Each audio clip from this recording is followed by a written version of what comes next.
Welcome back to It's Your Story to Tell. I'm Megan Babcock, and I'm so excited about today's conversation with Dustina Hall. Thank you so much for joining me today. Thanks for having me. So, for those of you who are afraid of God, He can take it. He wants to hear your heart. And when you do have that conversation, it opens the door for Him to give you a different perspective. And it's not an easy journey though, and it's long. I've been on the journey for a long time, and what God's showing me is, well, why do you think it's ever going to be done? You're here perfecting your faith. You're trying to be more like me. You're never going to get there until you're going to get to come to heaven and things will be different there. But here on this earth, it's all about changing, growing your heart, how you show up for others. And then we're in that battle constantly with our human nature and our spiritual nature. So if you're hoping that the journey ever ends, sorry to tell you, news, maybe this will help you, but it's not ever over. So don't worry, just get started. Well, yeah, exactly. I'm always like, I'd like to get to the destination. I want to arrive. I want to check it. I want to check it off the box and not, it's done. But that isn't how life works. And I'm like, in fact, I have a tattoo on my foot that the Lord was like, I have a few tattoos and they all have kind of meaning. This one says the journey is the destination, and it's on my foot as a reminder. You're walking. As I'm walking out this journey, like, cause I was so like, I would do something great, win an award at work, and then it was like nothing happened. On to the next thing.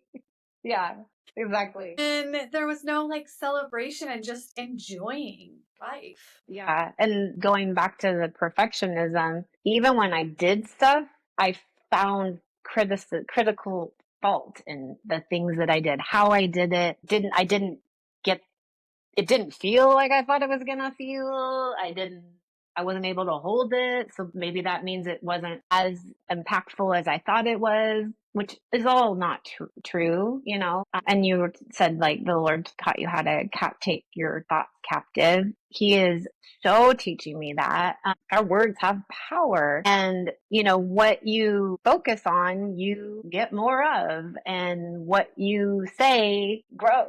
And I had found myself in quite the complaining place, and that's like makes my stomach turn, because I was not always a complainer. I used to think anything was possible, and I just didn't complain. I was like the go girl, right? But then when you get so many like disappointments and hurts, and they kind of build up, and then you start to have like this like bit of a like, I don't even want to look because it's gonna hurt. I don't want to hope. I don't want to dream. I don't want to do a vision board. And I don't want to say with confidence anything, because I don't want to have to be accountable to what happens when it falls through, right? Or that prayer didn't get answered and somebody's like, I thought you prayed that.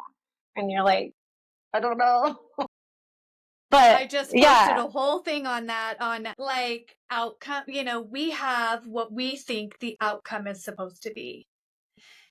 And yet God is looking to deal with our hearts, teach us new skills, build our capacity. Like, we have a different measure of what success and how something should look at the end of something. And I've really had to start embracing that whatever happens, what is it that has for me to learn? Like, what am I going to learn out of this situation? How is the Lord moving me through these different things? Because I can get really attached to outcomes because I'm so goal oriented, to where it's like, I've got to check that thing off. And He's like, well, I'm really not looking for like task here, impact. And yeah, that's been quite the journey for myself as well. So all of those things, you talked about how things in your childhood impacted different ways of thinking and beliefs, and having to kind of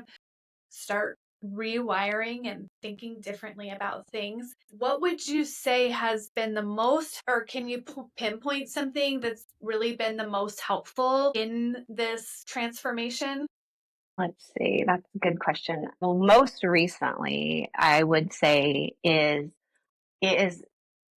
have finally realized that I don't have to carry other people's stuff. I don't have to be uncomfortable for other people. I don't have to make other people comfortable if I'm uncomfortable. I don't, you know what I mean? Like if they're, in our, like speaking of your an environment, like say somebody says something really just not cool, I don't have to go, ha ha ha ha. Like I can just sit and also not responsible for how they feel about that. I'm not responsible for somebody else's choices or actions, including my kids or my husband, which is very hard because I'm like, don't do that. Don't do that. I'm trying, I'm like the looking down the road, like if you go that way, we're going to end up here. And I'm trying to herd cats, but just realizing that we're all on our own journey. They're all got good hearts doing their best, and releasing my unwarranted responsibility of other people has really freed me up to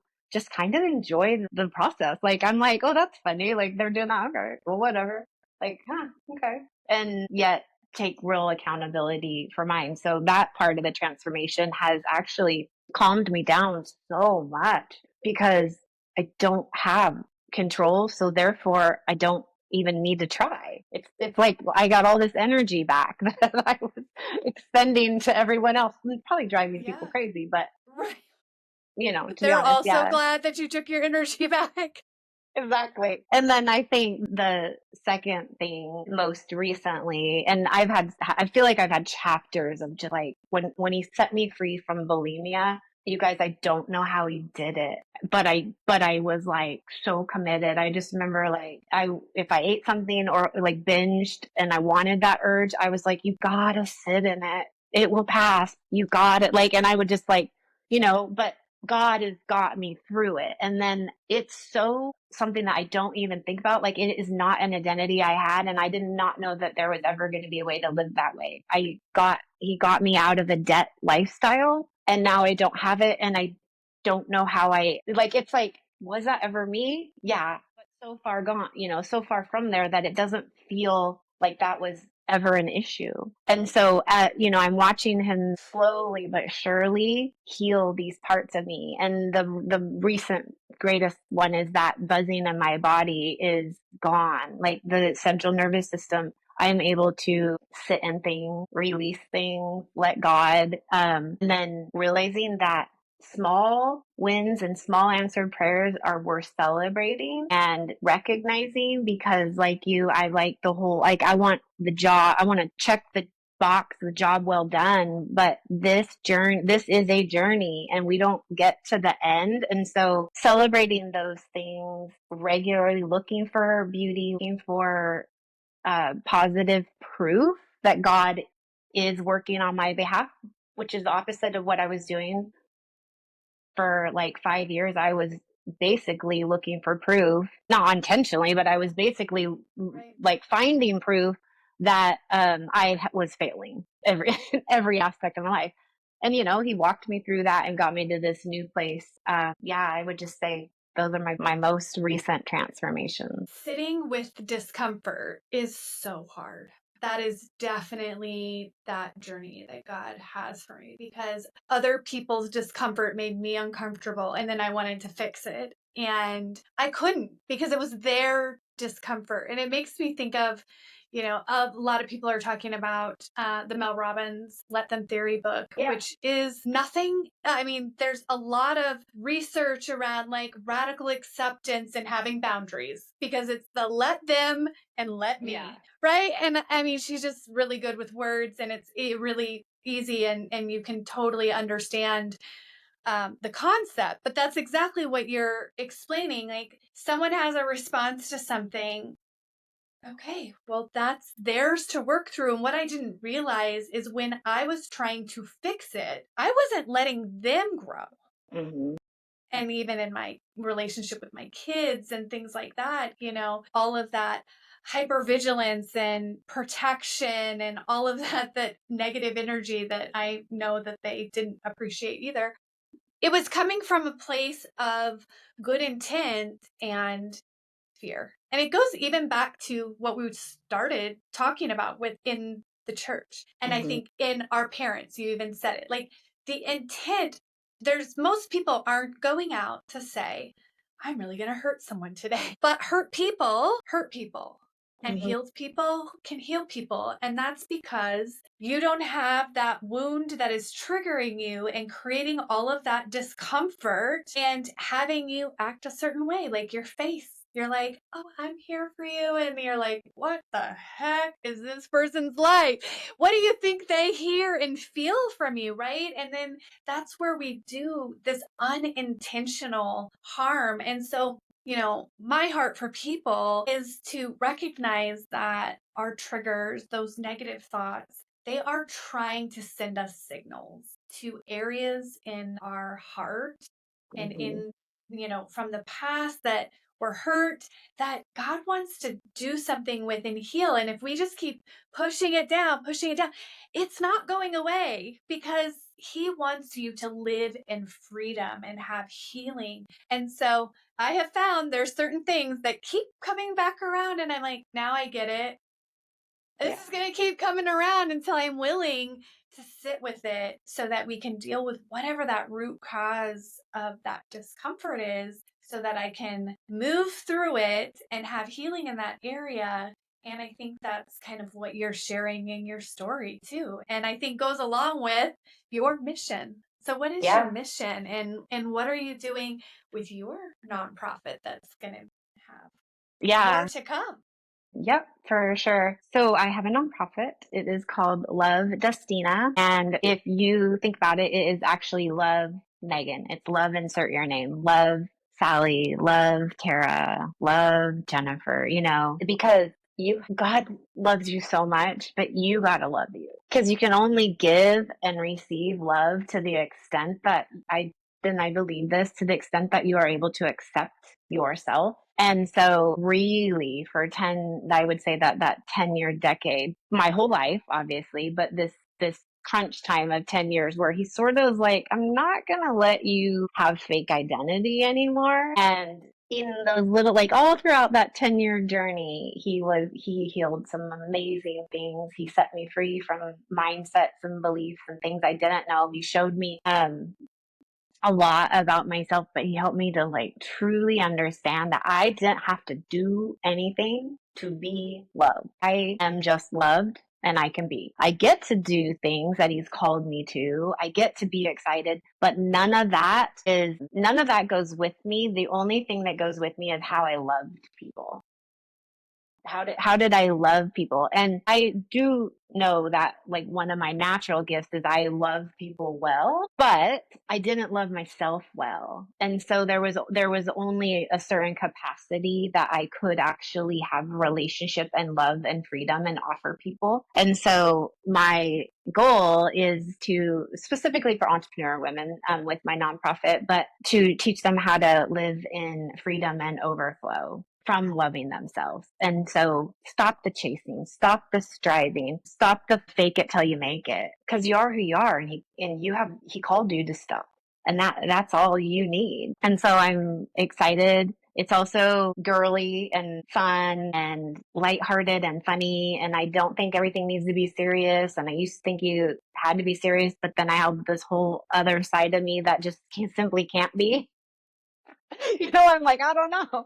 It got too serious and I wasn't like holding up the end of the deal. So I feel like God is like, have fun, make it girly, make it cute, have a blast, love on people, show them tools and point them in the direction, to the resources that they need. I am so excited because as I'm talking to women and other women doing nonprofits like yours and some other ones we've come across recently, there is a lane for every single one, right? And there's crossover because we might need one thing at one point and then we heal and we move and we need this. Oh, but we got to go back here too because we now want to, address that. But to me, it's understanding that it all starts with you and you got to just sit in that. You got to sit with yourself and just show yourself. I used to in therapy, they'd be like, what's your 5-year-old self? And I could not stand that. I was like, really? I'm like, this 5-year-old self was like had no clue how life literally was. I couldn't be nice to her. Like I just couldn't because I was like, she was a kid. She didn't know. And now I'm like, bring her back. This is great. That 5-year-old self had childlike faith. That 5-year-old self didn't know no, like didn't know no, didn't know impossible. Wasn't self-conscious. Didn't be like, oh, you know, how did I pronounce spaghetti? It was just like just showing up, and that's what I want to empower with the maturity of Christ is the childlike faith, the fun, and letting women feel safe to then be vulnerable with the hard things and then point them in the right direction. Oh, I love it.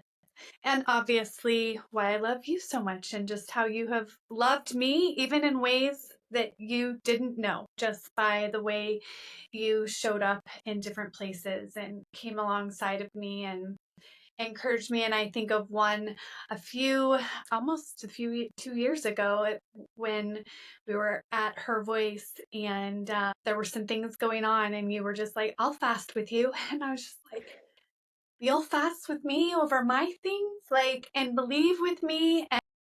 And so you have such a gift there to give to people, and you are fun and so girly, and I love it. I just am like, oh, I love that about you.